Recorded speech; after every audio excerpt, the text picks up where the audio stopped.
유통물류기업의 성공 요인을 설명하기 전에 요즘 유통업체가 어떠한 환경에 처해 있는지 이러한 부분을 보기 위해서 대표적으로는 이제 우리나라 걸 보기보다는 미국 걸 보는 게 좀 더 좀 낫겠죠. 우리나라도 지금 우리나라도 유통업체가 롯데, 예? 백화점 어떤 유통업체라고 하면 롯데, 신세계, 현대, 예? 이 3개 어떤 회사가 유통업체 전체를 점유한다고 할 수 있겠죠. 여러분 뭐 누구나 롯데백화점, 현대백화점, 신세계백화점, 그리고 롯데홈쇼핑, 그다음에 현대홈쇼핑 뭐 이런 부분. 그래서 유통업체들이 어떤 그 백화점, 마트, 슈퍼마켓, 편의점, 홈쇼핑 모든 인터넷 쇼핑까지를 점유하지만 큰 유통기업이 전부 다 점유를 하고 있는 거예요. 그런데 이제 이렇게 유통기업이 우리나라 같은 경우는 백화점이 우리나라에 처음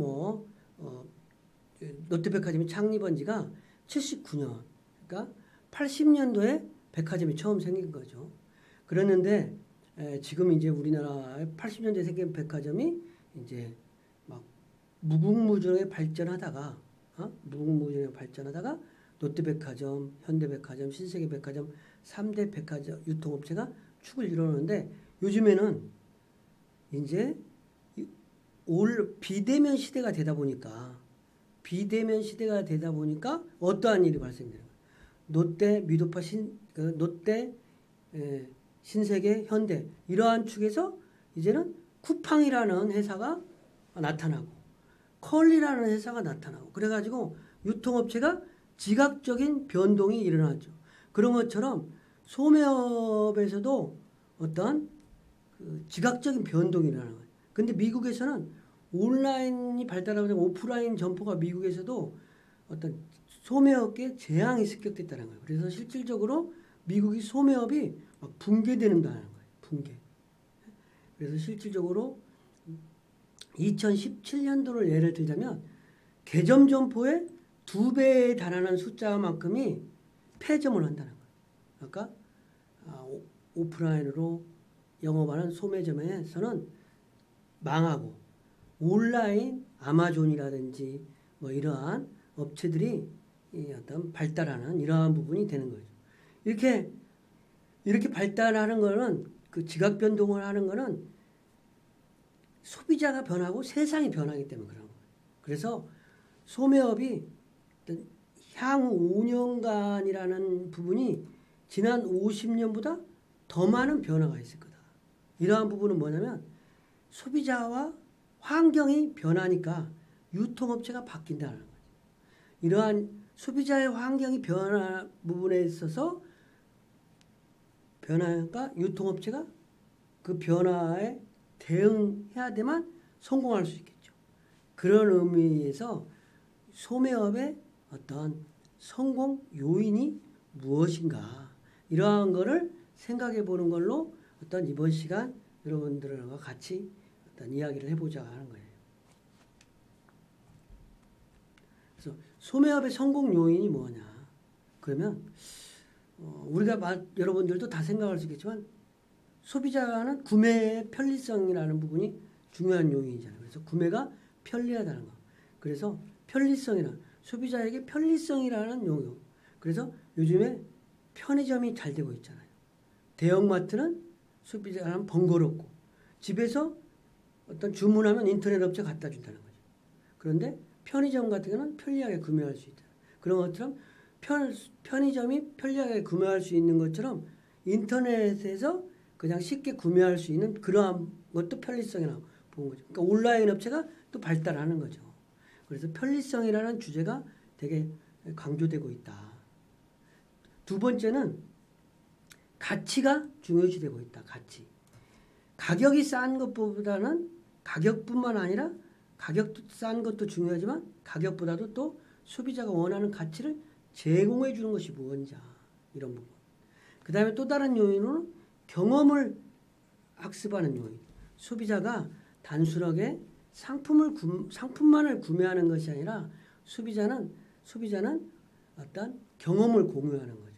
내가 롯데백화점에 가서 어렸을 때 무엇을 했다. 여러분도 그런 경험이 있잖아요. 여러분들이 성장하면서 어떤 백화점이라든지 어떤 마트에 가서 어떤 경험하셨던 부분이 여러분의 마음속에 자리 잡아서 신세계백화점, 그럴 때는 신세계백화점과 나의 관계, 현대백화점과 나의 관계, 이런 것들을 내가 현대백화점에서 어떤 일을 생일잔치를 했다라든지 이러한 경험들이 소중하게 어떤 여러분 마음속에 자리 잡는 것처럼 경험을 어떻게 하느냐, 이것이 실질적으로 유통업체의 요인이라는 거죠.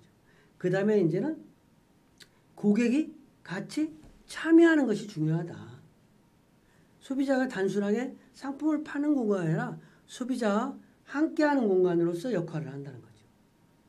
그래서 각각 그러면 편리성이 무엇인지, 가치가 무엇인지, 경험이 무엇인지, 참여가 무엇인지에 대해서 설명하는. 그래서 소매점이 어떤 변화되는 환경, 이런 부분에 있어서 지속적으로 성장하기 위해서는 편리성과 가치와 경험과 참여가 중요한데 그 각각 항목에 대해서 설명하도록 하겠습니다.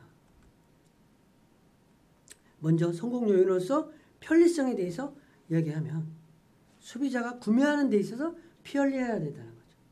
기술이 발달돼가지고 요즘에는 여러분들 기술이 발달돼서 점포에 가서도 실질적으로 카드를 낸다는 이런 것도 안 하고 핸드폰으로 결제가 가능하죠. 삼성페이라든지 이런 부분. 그 다음에 또 어떤 무인 매장이 또 가능하고 여러분들이 점원이 없어도 계산을 하고 나올 수 있잖아요.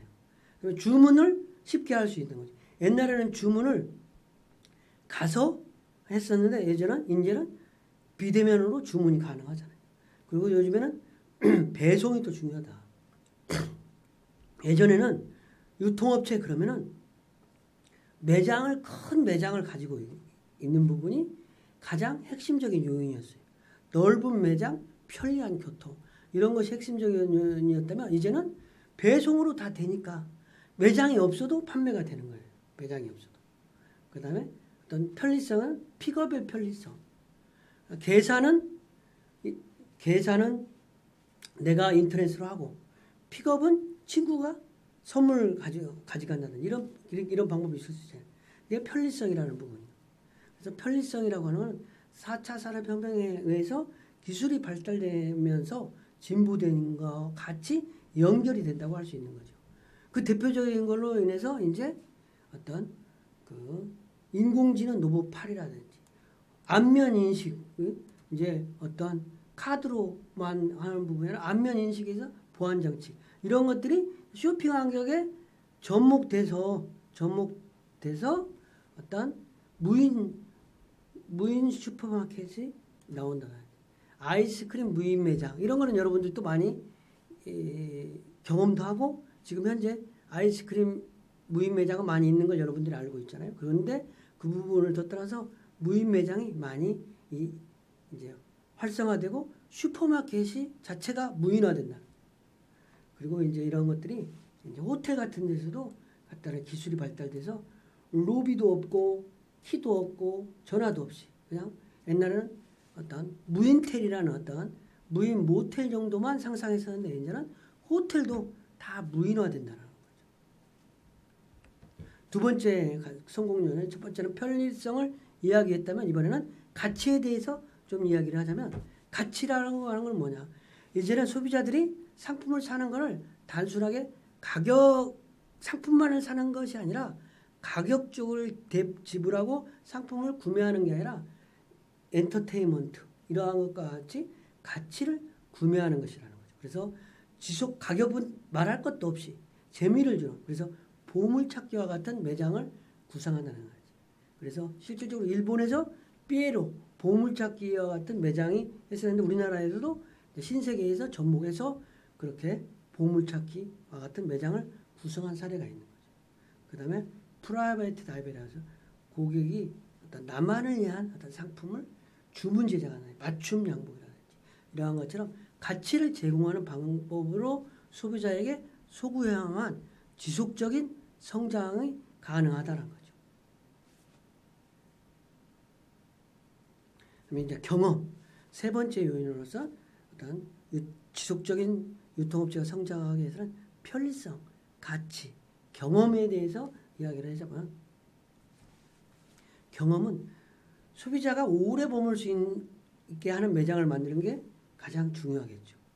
고객이 오래 머물게 하는 방법으로 동선을 뭐 이렇게 좀 이상하게 돌도록 해유하도록 만드는 것이 이제 기본적인 방법인데, 그거 이외에도 고객들이 어떤 우리 점포에 오래 머물게 하는 방안이 무엇일까? 이런 부분에 대해서 오래 머물게 하는 방안. 그 다음에 어떤 브랜드에 대한 정체성을 강화하는 방안. 그래서 한번 가면 거기를 어떤 아침부터 가서 저녁까지 밥도 먹고 쇼핑도 하고 그런 공간으로서 오래 머무르는 거예요. 그 다음에 그렇기 때문에 유통업체가 끊임없이 변화를 추구하는 거죠.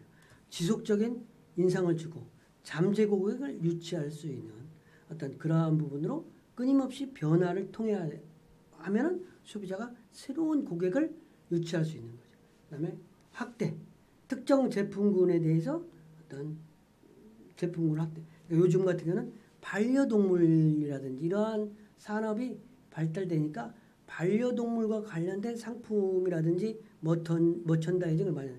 동물병원도 유치하고 유통업체에서 동물병원, 반려동물과 관련된 상품을 구색을 갖춰서 어떤 반려동물과 병행해서 동반하고 그 마트를 갈 수 있도록, 슈퍼마켓을 갈 수 있도록 이러한 부분을 해서 경험이 되는 장소를 만들어주는 것이 성공하는 요인이 된다는 거죠. 유통물류기업의 성공하는 요인으로서 마지막으로 참여, 고객의 참여를 증대시키는 부분이 어떠한 것인지 이 부분에 대해서 설명을 하도록 하겠습니다. 참여라고 하는 것은 뭐냐? 소비자가 공동으로 창조한다는 거예요. 그래서 어떤 제품을 만든다는 이런 거에 소비자의 의견을 반영할 수 있도록 하는 거예요. 신제품을 만드는데 소비자의 의견을 반영해서 상품을 개발하도록 하는 부분에 참여해서 상품 개발을 공동 창조한다. 아니면 개인화에 한다. 소비자들이 각각 욕구가 다양해지니까 그 개인화 욕구에 맞는 부분으로 조구한다든지 투명성을 확보해 준다는 거죠. 가격이라든지 제조 등 고객이 제공하는 명확한 임무에 대해서 투명성을 좀 확보해 준다는 거예요. 그러면 내가 믿고 살 수 있는 거, 믿고 구매할 수 있다. 그 다음에 이제 아주 중요한 가치, 소통이라든지 존중, 공동체로서 어떤 진실함, 단지 내가 어떤 롯데백화점이 가지는 것이 롯데백화점은 나의 생활 문화를 창조해주는, 나의 가치를 창조해주는 공간이다. 이렇게 느낄 수 있도록. 아니면 신세계백화점이 나의 가치 창조를 해주는 공간이다. 현대백화점이 그렇다. 아니면 컬리가 새벽 배송부터 시작해서 어떤 인터넷 돌풍을 일으키고 있는데 이러한 부분이 소비자에게 어떠한 가치를 제공해 주나. 왜냐면 맞벌이 부부가 많아지고 이런 환경 속에서 쇼핑할 수 있는 시간이 없는데 소비자들이 어떤 쇼핑을 할 수 없는 시간이 없는데 이거를 저녁에 12시까지만 주문하게 되면 아침 새벽 7시에 전에 배달을 해준다는 거죠. 그러면 아침에 어떤 장거리를 소비자를 대신해서 갖다 주니까 신선한 상품을 받을 수 있다는 거죠. 그래서 핵심적인 정리라면 유통물류기업이 지속적으로 어려운 환경이 많이 바뀌는데 이러한 것을 지속적으로 성장하기 위해서는 편리성이 있어야 된다. 상품의 가격 이외에 가치를 판매해야 된다. 소비자의 경험을 유도해야 된다. 소비자가 공동으로 참여해야 된다. 이러한 부분이라고 할 수 있겠습니다. 그리고 과제는 유통물류기업의 성공 요인이 4가지는 무엇인지, 편리성의 사례는 무엇인지 이러한 부분이 여러분이 생각하는 걸로 과제를 이번 시간 과제에 대체하도록 하겠습니다. 이상 강의를 마치겠습니다.